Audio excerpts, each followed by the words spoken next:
Hello, this video is for Wednesday, April 15th, lesson 112, mixed problem solving. So today we're going to be able to solve mixed problems using various strategies. So I just want to remind you of three useful strategies. One, draw a picture. Two, always show your work. And three, label the units. So if the problem is about money, you should label it as your answer with money. If your problem is about feet or meters, you should label it with feet or meters. So let's just start with a quick concept review of how to do different types of problem solving. So remembering that with fraction multiplication in the first one, you just multiply straight across. So 3/8 times 2/5 is going to give us 6/40, which I then reduce to 3/20, which is the lowest terms. In part B, remember that you need to line up your digits by the decimal point, keeping them straight down. So make sure you're doing that. And you get 2.777 as your final answer. Be careful that you're regrouping properly here. In part C, remember that with fraction addition, you line it up and down vertically, and then rename with a common denominator, which I did over here. So 6 and 5/6 plus 2 and 2/6 is going to give you 8 and 7/6, which I then regrouped to say 9 and 1/6. So that's the final answer for that one. And then part D is just a long division problem.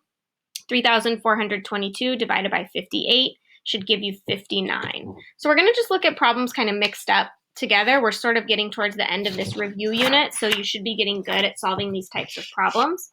So let's take a look at example A. It says Gabe had 2 1/5 cups of water to water his plants. He used 1/3 of that water for his aloe plant. What fraction of the water is used for the aloe plant? So we are going to do 2 bullet points for the two numbers. I drew a bar diagram showing 2 1/5 is the total, and then I'm going to try to find 1/3 of that. When you multiply, you're scaling it down basically. That's why I'm multiplying 2 1/5 to only 1/3 of its size. 2 1/5 times 1/3, you need to turn 2 1/5 into an improper fraction, is 11/5.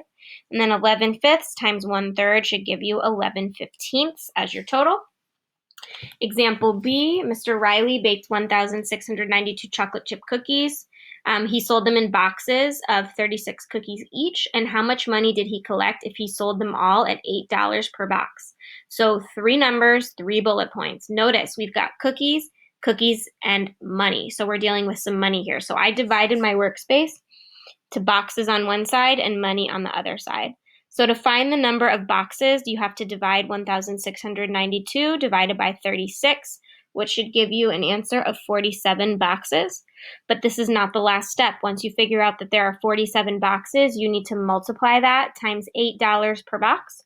And that's going to give you the answer in money. So 47 times 8 is 376, which is your final answer. So that one was 2 steps. So be careful that you're answering all the parts of the question today as you solve these mixed problems, and we will see you a bit later.